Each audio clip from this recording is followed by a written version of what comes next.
to going study here living world and classification of microbes. Let's continue this chapter, part second.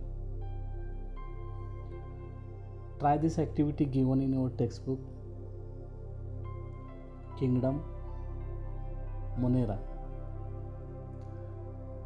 So which activity is given in this book?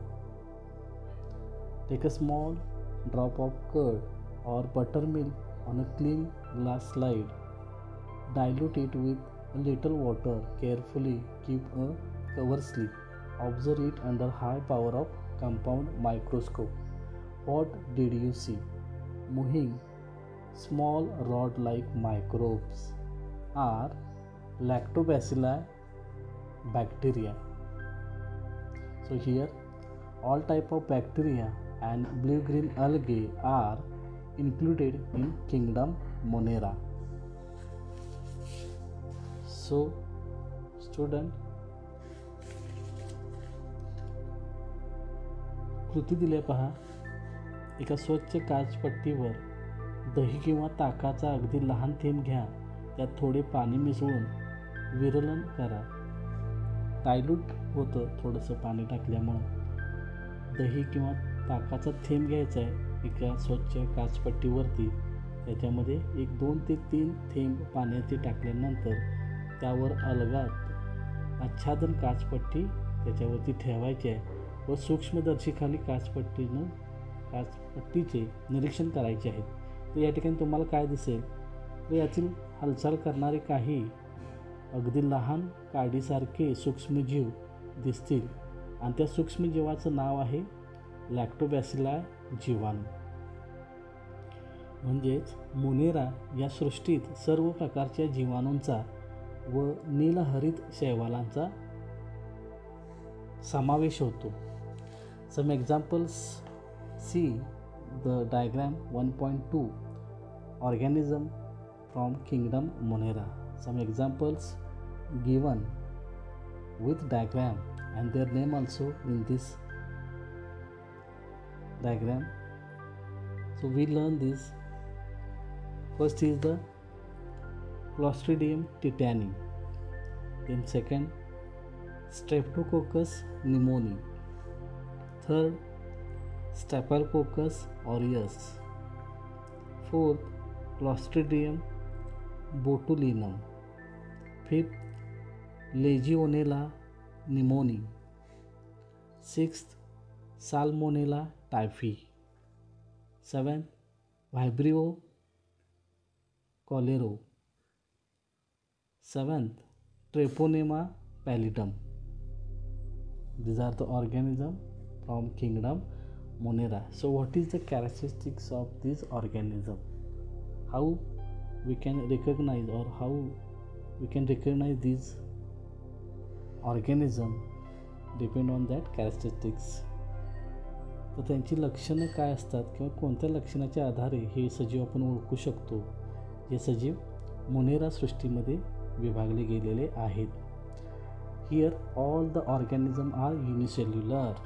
Unicellular means एकपेशीय, की ज्या सजीवांच्या शरीरामध्ये फक्त एकच पेशी असते व त्या सजीवाच्या शरीरामध्ये असणाऱ्या विविध क्रिया ती एकच पेशी करते. म्हणून आपण अशा वनस्पतींना किंवा सजीवांना एकपेशीय सजीव असे म्हणतो. All this activity carried out by this only one cells. So that's why these organisms are called unicellular. So second point, they may be autotrophic or heterotrophic. Autotrophic means स्वयंपोषी और heterotrophic means परपोषी. म्हणजे जे स्वतः अन्न तयार करतात त्यांना आपण स्वयंपोषी म्हणतो आणि जे अन्नासाठी दुसऱ्यावरती अवलंबून असतात त्यांना आपण परपोषी म्हणतो. These are prokaryotic cells without distinct nucleus or cell organelles. म्हणजेच हे आदिकेंद्रकी असून पटलबद्ध केंद्रक किंवा पेशी अंगके नसतात. तर ह्या ठिकाणी याचं केंद्रक जे आहे ते आपल्याला स्पष्ट दिसत नाही, त्याच्या भोवती पटल असतं. त्याचबरोबर इतर अंगकी देखील याच्यामध्ये दिसत नाही. So next point is the kingdom protista. Here again activity is given and depend on that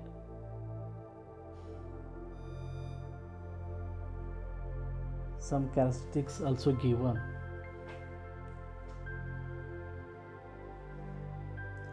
So activity: prepare a temporary amount of 1 drop of pond water on a glass slide, observe it under low power and high power of microscope. You will find some motile microbes and irregular shape. These are amoeba.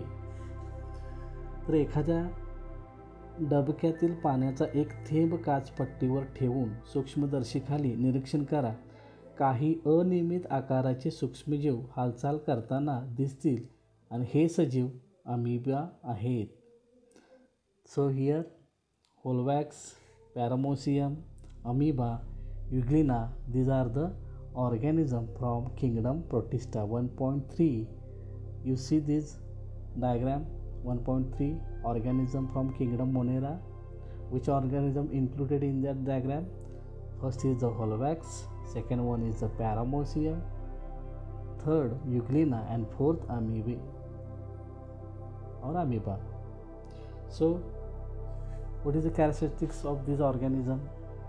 First is the Protista are single-celled organism with well-defined nucleus enclosed in a nuclear membrane. Protista सृष्टीतील सजीव एक पेशी असून पेशीत पटलबद्ध केंद्रक असतं. They have pseudopodia for hair-like cilia or whip-like flagella for locomotion. प्रचलनासाठी छदमपाद किंवा रोमके किंवा कशाभिका असतात. इकडून तिकडं जाण्यासाठी त्यांना छदमपाद किंवा रोमके किंवा कशाभिका. These organisms moving from here and there with the help of the pseudopodia or hair-like cilia or whip-like flagella for locomotion. So third point, autotrophs. Euglena, Holvax contain chloroplast, so that's why they make their own food material.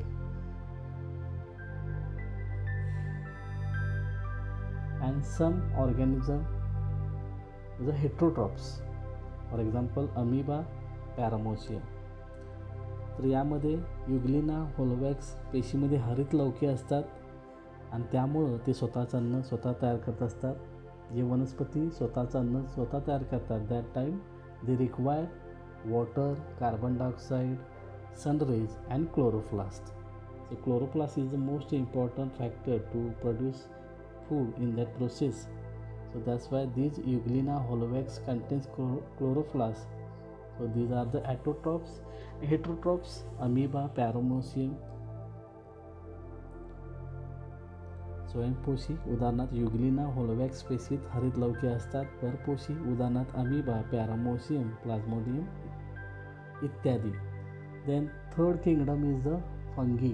Kingdom third, fungi. Activity: take a moist piece of bread or bhakri and keep it in a container with lid for 2 to 3 days. After 2 to 3 days, a fine cotton thread like tuft is found growing on the surface of the bread.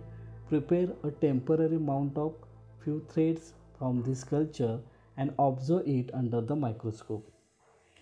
या ठिकाणी कृती दिलेली आहे. पावाचा किंवा भाकरीचा तुकडा थोडा ओलसर करायचा आहे आणि एका डबीत किंवा डब्यामध्ये त्याला झाकण लावून ठेवायचं आहे. 2 दिवसानंतर तो डबा उघडून पाहायचा आहे. त्या तुकड्यावर कापसासारखे पांढरे तंतू वाढलेले दिसतील आणि याचे काही तंतू काचपट्टीवरती घेऊन तुम्ही त्याचं सूक्ष्मदर्शिकेच्या सहाय्यानं निरीक्षण करायचं आहे. तर त्यात टाईम त्याला आपण बुरशी देखील म्हणतो. पहा, तुम्ही घरामध्ये पाहिलं असेल तर 1.4 fungi the structure. So Here sporangium means बीजाणुधानी. Then next is the स्पोरॅन्जिओफोर म्हणजेच काय, बीजाणुधानी दर. हायपा भूस्तारिका. रायझॉइड्स मुलाब. एपोफायसिस स्पितिका. Columella स्तंभिका. These are the name given in the diagram. You can learn also this. The next one is the institutional work. National Institute of Virology, Pune is involved in a research on viruses. This institute has been founded in 1952 under the jurisdiction of Indian Council of Medical Research. या ठिकाणी राष्ट्रीय विषाणू संस्था Pune, national institute of virology Pune ही विषाणू संदर्भातील संशोधनाचं कार्य करते. भारतीय वैद्यकीय संशोधन परिषदेच्या अखत्यारीत 1952 साली या संस्थेची स्थापना करण्यात आलेली आहे.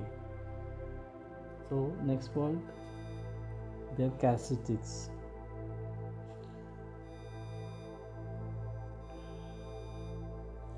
फर्स्ट कॅरेक्टरिस्टिक्स म्हणजे पहिलं लक्षण कवकाचं. These are non-green eukaryotic heterotrophic organism. कवक सृष्टीत परपोषी, असंश्लेषी व दृश्य केंद्रकी सजीवांचा समावेश असतो. हे कसे असतात? These are the non-green, असंश्लेषी असतात. The heterotrophic organism म्हणजेच परपोषी असतात. And they are eukaryotic organism. We can see their nucleus or other organelles with the help of the microscope. So that's why these are the eukaryotic cells. These are the eukaryotic cells.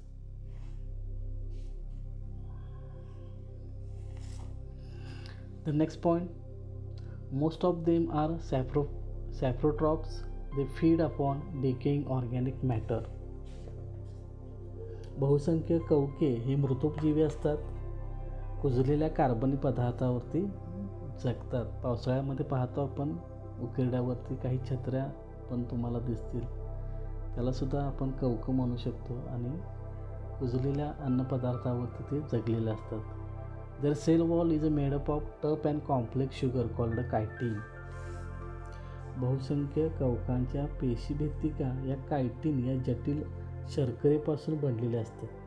त्यांची जी पेशीभित्तिका असते ती पेशीभित्तिका ही chitin नावाच्या जटिल शर्करेपासून बनलेली असते. Complex sugar म्हणजे जटिल शर्करा. या ठिकाणी टफ असते, ती कठीण असते, जटिल असते. Fourth point, some fungi are thread like and many nuclei are present in the cytoplasm. काही कवके तंतुरूपी असून आतील पेशीद्रव्यात असंख्य केंद्रके असतात. Fifth point, example baker's yeast, त्याला आपण किन्व म्हणतो. बुरशी, aspergillus, this are the example. Fungus on corn, मक्यावरती असतं ते, मक्याच्या कणसावरती आपल्याला हे पाहायला मिळतं. तांबूस रंगाचं बुरशी असते, ॲस्परजिलस. देन पेनिसिलियम अँड मशरूम, त्याला आपण भूछत्रे म्हणतो, mushroom. Many systems of classifications are introduced after the Whittaker's. His five kingdom system is widely accepted. व्हिटाकर नंतर वर्गीकरणाच्या काही पद्धती मांडल्या गेल्या तरी देखील आज अनेक शास्त्रज्ञ व्हिटाकर यांच्या पंचसृष्टीच्या वर्गीकरणालाच प्रमाण मानतात आणि हे त्या पद्धतीचं एक प्रकारचं यश आहे. So next point is the classification of microbe, सूक्ष्मजीवांचं वर्गीकरण. We cannot see these microbes in our naked eyes, but we can see these microbes with the help of the microscopes. So that's why these organisms are called microbes. जे सूक्ष्म जीव असतात ते आपण उघड्या डोळ्यानं पाहू शकत नाही, पण we can see under the microscope, म्हणजे सूक्ष्मदर्शिकेच्या सहाय्याने आपण त्यांना पाहू शकतो. Among the living organism, micro organism are largest in number, hence they are classify as follows. पृथ्वीवरील एकूण सजीवामध्ये सूक्ष्मजीव सर्वाधिक संख्येनं आहेत, त्यांची पुढील प्रमाणे विभागणी केलेली आहे. So micro organism divided into 2 parts. One is the prokaryotes, second one is the eukaryotes. Then again म्हणजेच आदिकेंद्रकी व दृश्यकेंद्रकी. प्रोकॅरियोट्स इन्क्लूड्स ओनली बॅक्टेरिया. आदिकेंद्रकी पेशी या जीवाणूमध्येच सापडतात. त्याचबरोबर युकॅरियोट्स पेशी या प्रोटिस्टा, फंगी, अल्गे म्हणजेच आदिजीव, कवके आणि शैवाल यांच्यामध्ये सापडतात. With reference to size of microbes, remember 1 meter means 1:6 micrometer. In bracket, micrometer is the sign denoted inside the bracket, and 1 meter means 1:10⁹ nanometer. In bracket, nm. nm means nanometer. Then we can learn these bacteria, protista, fungi, algae deep by deep. We can understood their characteristics, their diagram also. So next point is the bacteria. Bacteria size 1 micrometer to 10 micrometer. Unicellular, independent, parasitic organism. Sometimes many bacteria together form colonies. एकच पेशी स्वतंत्र सजीव म्हणून जगते. काही वेळा बरेच जीवाणू एकत्र येऊन या ठिकाणी वसाहती निर्माण केली जातात, जसं मानव राहतो त्या पद्धतीनं. Second point, bacteria cells is prokaryotic with cell wall but distinct nucleus और सेल ऑर्गनल्स आर अब्सेंट. जीवाणूपेशी आदिकेंद्रिके असते, पेशीत केंद्रक व पटलयुक्त अंगके नसतात, पेशी भित्तिका असते. Third point, they reproduce by simple binary fission. यांची जी प्रजननाची जी क्रिया आहे बहुधा द्विखंडी भावनानं, म्हणजेच एका पेशीचे 2 भाग होऊन होतं. Fourth point, in favourable condition bacteria grow vigorously and can double their number in 20 minutes. अनुकूल परिस्थिती जीवाणू प्रचंड वेगाने वाढतात व 20 मिनिटात संख्येनं दुप्पट होऊ शकतात. These are the characteristics of the bacteria. Thank you. धन्यवाद.